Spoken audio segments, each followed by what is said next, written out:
So welcome all of you to watch aspect vision. तो कैसे हमारे Bihar paramedical and Bihar polytechnic के सभी स्टूडेंट, जैसा कि आप सभी को मालूम है कि अभी जस्ट आपका रिजल्ट आया है और जैसे रिजल्ट आया है सभी के मन में एक ही कंफ्यूजन है।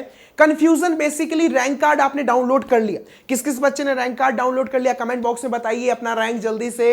और रैंक कार्ड डाउनलोड करने के बाद जो सबसे बड़ा कंफ्यूजन स्टूडेंट के मन में है वो है कि सर हमें रैंक कार्ड समझ नहीं आ रहा है। समझ में नहीं आ रहा है मतलब मेरे रैंक कार्ड में बहुत सारे रैंक दिए गए हैं, तो उस रैंक में से कौन से रैंक से हमें कौन सा कॉलेज मिलने, मतलब कौन सा रैंक एप्लीकेबल होगा।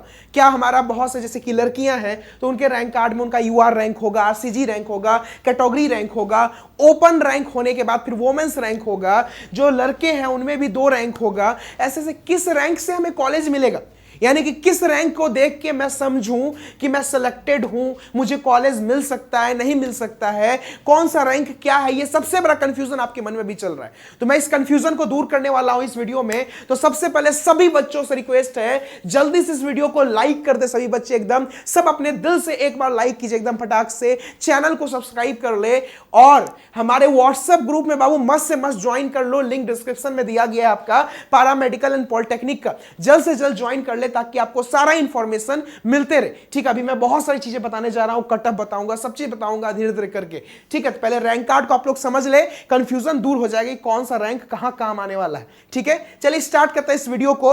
और मैं बता दूं आप लोग को एस्पेक्ट विजन काउंसलिंग कराती है बिहार पॉलिटेक्निक एंड पैरामेडिकल की, जिसके लिए हमारे पास बहुत लिमिटेड सीट्स हैं। तो रजिस्ट्रेशन हो रहे हैं इसके, आप लोग को पीछे 3 नंबर दिया गया है, तीनों में से किसी भी नंबर के व्हाट्सएप पे आप अपना रैंक कार्ड शेयर कर दीजिए और ये लिख दीजिए सर मुझे काउंसलिंग कराना है। आपको बता दिया जाएगा पूरा प्रोसेस और जल्द से जल्द रजिस्टर कर ले, क्योंकि काउंसलिंग बहुत इंपॉर्टेंट स्टेप होता है और हम लोग सब चीज देख के, आपका रैंक देख के, आपके रैंक पे कौन सा कॉलेज सुटेबल है, बेहतरीन कॉलेज और बेहतरीन ब्रांच कोर्स आप लोग को दिलाते हैं अपने एक्सपीरियंस के बदौलत। ये सारा प्रोसेस जो है, कैफे जाइएगा वहां पे भी पैसा लगेगा, हम लोग बहुत कम चार्ज लेते हैं और टोटली प्रोसेस आपको करके देते हैं बहुत बेहतरीन तरीके से। साथ ही सिर्फ काउंसलिंग हम लोग नहीं करते, आपके कैरियर को गाइड करते हैं। तो इसीलिए आप लोग जल्द से जल्द रजिस्टर कर ले, पीछे नंबर आपके दिया गया है, स्क्रीनशॉट सभी बच्चे ले ले।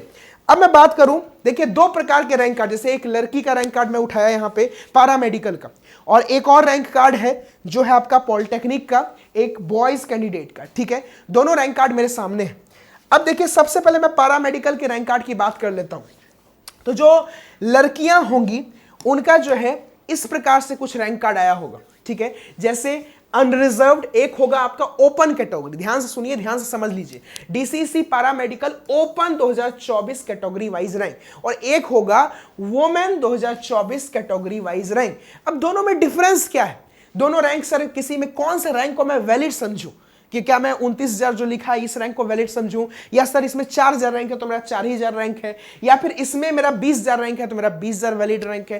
कौन से रैंक मेरा एक्चुअल रैंक है जिसके बेसिस पे हम ये समझ सकते हैं कि मुझे कॉलेज मिलेगा या नहीं मिलेगा। अब चीजों को पहले समझिए, पहले मैं फीमेल का बता रहा हूं फिर मैं मेल का बताऊंगा। ठीक है, सबसे पहले आप ये समझिए कि ओपन क्या हुआ और वोमेन क्या हुआ। देखिए आपने एग्जाम दिया पैरामेडिकल का, सपोज दैट 1 लाख बच्चों ने एग्जाम दिया, तो उस 1 लाख बच्चों में आपका क्या रैंक है, अनरिजर्व्ड रैंक क्या, मतलब उस 1 लाख बच्चों में आप कहां स्टैंड कर रहे हैं, वो हुआ आपका UR open rank, open UR rank, open rank मतलब वही हुआ। ठीक है, अब उस 1 लाख बच्चे में मान लेते हैं कि 30,000 बच्चा एससी कैटेगरी से या फिर जो भी आपका कैटेगरी है उस कैटेगरी से, तो उस 30,000 बच्चे में आप कहां स्टैंड कर रहे हैं, आपका रैंक क्या है, वो हुआ open SC rank, open SC rank जो कि ये है। ठीक है, अब आरसीजी लड़कियों का होता है, ईडब्ल्यूएस छोड़ के बाकी जितनी भी कैटेगरी की लड़कियां होंगी उनके रैंक कार्ड में आरसीजी होगा। ठीक है, तो आरसीजी मतलब क्या हुआ sir, reserve candidature for girls. ठीक है, ये जो आरसीजी रैंक होता है मतलब सपोज दैट उस 1 लाख बच्चों में कितनी लड़कियां हैं, ठीक है, उस लड़कियों में क्या रैंक है आरसीजी कैटेगरी के अंदर, ईडब्ल्यूएस को एक्सक्लूड करके वो रैंक आपका हो गया आरसीजी रैंक। क्लियर है? ठीक है, अब बात करते हैं वोमेन्स रैंक। वोमेन मतलब सपोज दैट आपने 1 लाख बच्चों ने एग्जाम दिया पैरामेडिकल का, उसमें से 50,000 बच्चे जो हैं लड़कियां हैं, तो उन 50,000 में जो है आपका रैंक कितना है लड़कियों में, वो हुआ आपका वोमेन्स रैंक। ठीक है, जैसे अनरिजर्व्ड में वोमेन्स में 20,000 है, ठीक है, एससी में इतना है, मतलब उस लड़कियों के एससी कैटेगरी में कितना रैंक है। क्लियर है? अब दोनों का अलग अलग देने का क्या तात्पर्य है, मतलब क्यों दिया गया, हम कौन सा रैंक को सेलेक्ट करें जिससे मेरा सिलेक्शन होगा। तो सबसे पहले आप ये समझ लीजिए, मैं पहले पैरामेडिकल की बात कर रहा हूं, फिर मैं पॉलिटेक्निक की बात करूंगा नेक्स्ट रैंक कार्ड में, ठीक है? तो पॉलिटेक्निक वाले बच्चे स्किप कर सकते हैं 10-20 सेकंड।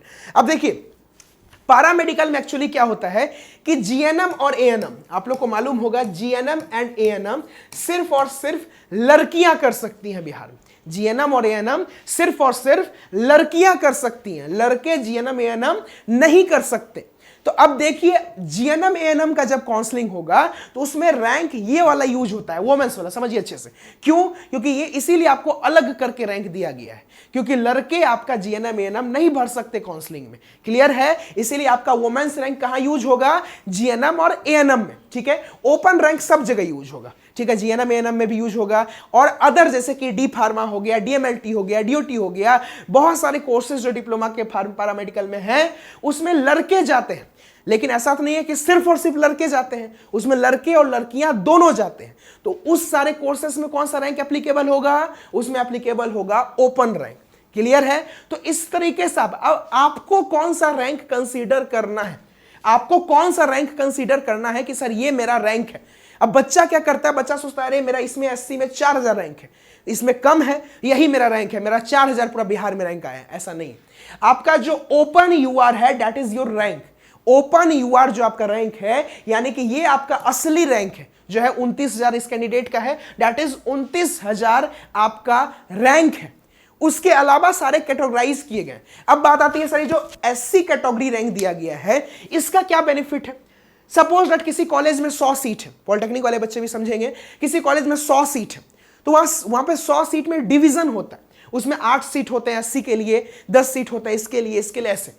तो वो जो 8-10 सीट हैं जो आपके कैटेगरी के लिए प्रेजेंट है, उसमें काउंसलिंग और एडमिशन होगा थ्रू किस रैंक? Through SC rank. समझ में आ रहा है? समझ में आ रहा है तो लाइक कीजिए जल्दी से, एकदम चैनल को सब्सक्राइब कर ले और कमेंट बॉक्स में जरूर बताएं आपका कितना रैंक है। लाइक कर दीजिए इस वीडियो को एकदम भरपूर मात्रा में, ठीक है? तो ये हुआ आपका एससी रैंक। समझ में आया एससी रैंक मतलब? एससी रैंक मतलब यही हुआ कि आपके एससी के जितने बच्चे हैं या फिर जो भी आपका कैटेगरी, रिस्पेक्टिव कैटेगरी है, एबीसी है, बीसी है, व्हाटएवर, तो उस कैटेगरी में आपका रैंक कितना है और उस कैटेगरी के जितने सीट्स रहेंगे एडमिशन में, उस सीट्स में एडमिशन में आपका यूज होगा ये रैंक। क्लियर है? तो पैरामेडिकल के बच्चे समझ गए, क्लियर है? अब आते हैं हम लोग पॉलिटेक्निक में। पॉलिटेक्निक में भी लड़कियों का कुछ इस प्रकार से ही रैंक होगा, ओपन और वुमेन, ठीक है? पॉलिटेक्निक में भी। और लड़कों का पे आते हैं तो लड़का में देखिए 2 रैंक होगा आपका, देख सकते हैं आप लोग, एक आपका अनरिजर्व्ड रैंक होगा और एक आपका बीसी रैंक होगा, या फिर जो भी आप कैटेगरी से बिलोंग करते हैं, यानी कि एक अनरिजर्व्ड रैंक और एक आपका कैटेगरी रैंक, ठीक है? ये लड़कों में होगा, क्लियर है? अब लड़कों में देखिए सिंपल सी बात समझिए, पैरामेडिकल वाले में ओपन रैंक लिखाया होगा, पॉलिटेक्निक वाले में आपका इस तरीके से ओपन कैटेगरी वाइज रैंक, उसमें एक ही सेक्शन होगा लड़कों के लिए। पॉलिटेक्निक में भी एक सेक्शन, पैरामेडिकल में भी एक सेक्शन, लड़कियों के लिए पॉलिटेक्निक में 2 सेक्शन। अब यहां पे चीजें आप समझिए, जैसे कि यहां पे आपका यूआर रैंक है, दैट इज आप समझ गए कि एग्जाम में अगर 1.5 लाख बच्चों ने एग्जाम दिया है, 1.5 लाख बच्चों में आपका क्या पोजीशन है? जैसे इस बच्चे का पोजीशन 33,000 है, इस बच्चे का पोजीशन कितना है? 33,000 है, दैट मींस इसका रैंक जो है 33,000 है। और इसका जो कैटेगरी है, बीसी कैटेगरी से ये बिलोंग करते हैं, तो बीसी में कितना रैंक है? बीसी में है 13,000 रैंक। समझ में आया? ये रैंकिंग होता है, एक ओपन रैंक, एक आपका कैटेगरी रैंक। अब यूज कहां होता है? जैसे जैसे जो सीट होता है बीसी के लिए या फिर जो भी कैटेगरी आप लोग समझ रहे होंगे, उस कैटेगरी के सीट के लिए एप्लीकेबल होता है आपका कैटेगरी रैंक, और जो सीट आपका जो ओपन पूरी तरीके से देखने को उसमें अनरिजर्व्ड रैंक। क्लियर है ये फंडा? क्लियर है? तो समझ गए रैंक कार्ड समझने में कोई कंफ्यूजन नहीं होगा। अब रैंक कार्ड आप लोग समझ गए होंगे अच्छे से। ये तो बहुत बच्चे कंफ्यूज थे, सर मेरा 5 गो रैंक आ गया है, 10 गो रैंक आ गया है, बच्चा पूछ रहा था सर कौन सा मेरा एक्चुअल रैंक है। तो रैंक समझ गए ना? रैंक समझ गए? अब देखिए, अब रात तक में आपको कट ऑफ वीडियो भी मिल जाएगा, अच्छे से उसको देख लीजिएगा। हम पैरामेडिकल पॉलिटेक्निक का अलग अलग करके कट ऑफ वीडियो बना देंगे। क्लियर है? और सभी बच्चे जिनको भी काउंसलिंग कराना है, आपके पास नंबर है, आप लोग व्हाट्सअप कर सकते हैं, ठीक है? Thank you so much all of you. मिलेंगे हम लोग नेक्स्ट वीडियो में। Till then have a great day, best of luck. Bihar paramedical and polytechnic के सभी स्टूडेंट, आप सभी को हार्दिक शुभकामनाएं आपके रिजल्ट के। उम्मीद करते हैं आपका रिजल्ट बहुत अच्छा आया हो, और जिसका खराब भी आया है टेंशन नहीं लेना है। काउंसलिंग सब कोई करा सकता है, चाहे आपका 20,000 रैंक है, 50,000 रैंक है, 1 लाख रैंक है, सब कोई काउंसलिंग करा सकता है, और सब लोग कराइए भी, ठीक है? आप लोग सब लोग को काउंसलिंग अटेंड जरूर करना है, ठीक है। Thank you so much all of you. मिलेंगे हम लोग नेक्स्ट वीडियो में। धन्यवाद।